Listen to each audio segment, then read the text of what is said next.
Hello there, and welcome to the latest episode of the RMC Brown webcast, where again I'll be asking the question, what's your problem? And this time in relation to project management. If you find today's video useful, then I'd be obliged if you could click the like button, and if you'd like to see more in future, then please subscribe. First of all, my apologies for the lack of video in September. I had a severe cough that wouldn't shift and it wouldn't allow me to fill a 10-minute video without such choppy editing that it would have made the viewer feel more nauseous than you might normally feel watching my content. Today, we're going to focus on project management, one of those disciplines that works exceedingly well in theory, but when it comes to the practice, you'll find that there's no end of books and articles, websites and applications that will help you when it comes to the practicalities of project management.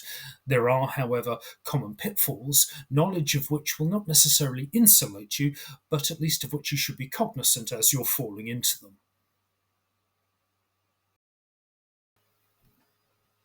There's a classic line from a movie that shall remain nameless. It's supposed to be a challenge, that's why it's called a shortcut. If it were easy, it would just be the way. And that ethos really does apply to project management. If projects could run themselves, they would. But coordinating stakeholders, resources, and timelines is why the job exists in the first place. Whether it be through software and increasingly AI, there has been a trend for project managers to, I'll say outsource, but some might say abrogate their responsibilities to an application or an algorithm. If you think that works, then I wish you the best of luck. But at the end of the day, it's supposed to be challenging. That's why the role exists.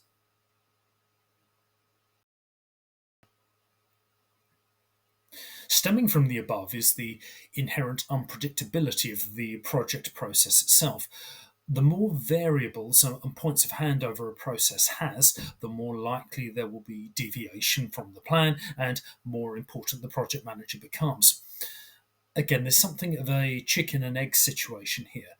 If you were able to predict where the delays would be, you just do the plan differently, or at least build in appropriate tolerances. However, given so many things will go to plan, too much tolerance inflates project costs to an unjustifiable degree. Good data management can really help here. There's a lot to be said for the idea that past returns are not an indicator of future performance, but there's probably no better available indicator as to A, the accuracy of your ballpark time estimates, and B, your strengths and weaknesses in a particular area.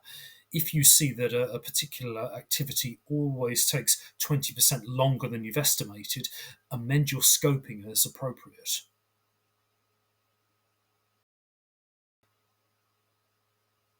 I'm not so presumptuous to assume that I'll resolve the debate between the merits of fixed price and time and materials projects on a YouTube video, but it is fair to say that both client and supplier carry their own preconceived notions of each. One of the most challenging ideas I've come across is that the value of a T&M client is not fully realised unless they are rinsed for every penny and their entire budget consumed. Even if you do a great job for the customer, it's not a practice which I think we should be especially proud, not to mention being very short termist. An important philosophy in my eyes is never to milk a client's budget in order to make up for your own insufficiencies. If your numbers are looking dodgy for August, that's because you didn't sell enough in February, and you shouldn't jeopardise a successful project in order just to fill that gap. That's not to say you should go to the other extreme and refrain from invoicing from work that's legitimately undertaken. That would just leave your business exposed. But to honour the expectations set out in your contract. If you're cognizant of your client's budget and also their tolerances, you'll be in an excellent position to set expectations effectively.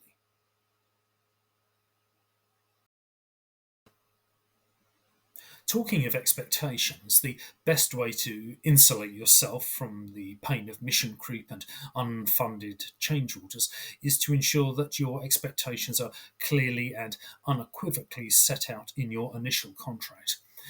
That might seem like an intimidating prospect at first, but it greatly reduces the likelihood of surprises, which are invariably never of the welcome sort, and enables you to apply a penalty when an unacceptable situation arises in good conscience. Want to change this element? That's fine, but please be aware that this will trigger a change control and have the following commercial implications.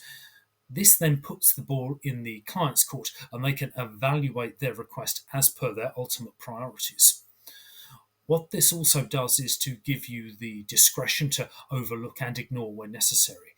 If you know the builders are stymied by a nightmare client and an hour's tweak can make all the difference, you have the freedom to be a bit more flexible.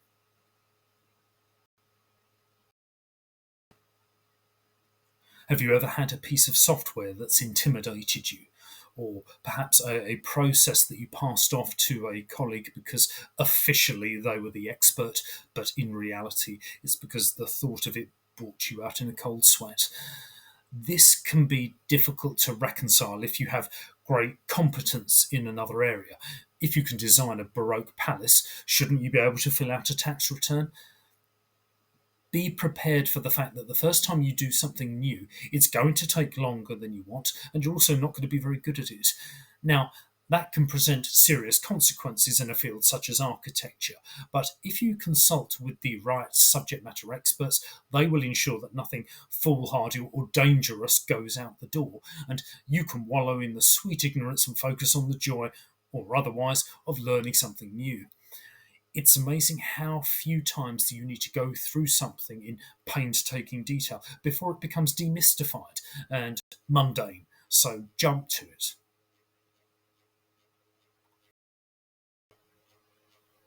Sometimes everyone can do everything right, and things may still go wrong. Not all ends are foreseeable. So try and learn lessons, but remember that at the end of the day, we're all human. A quick recap then of the main items.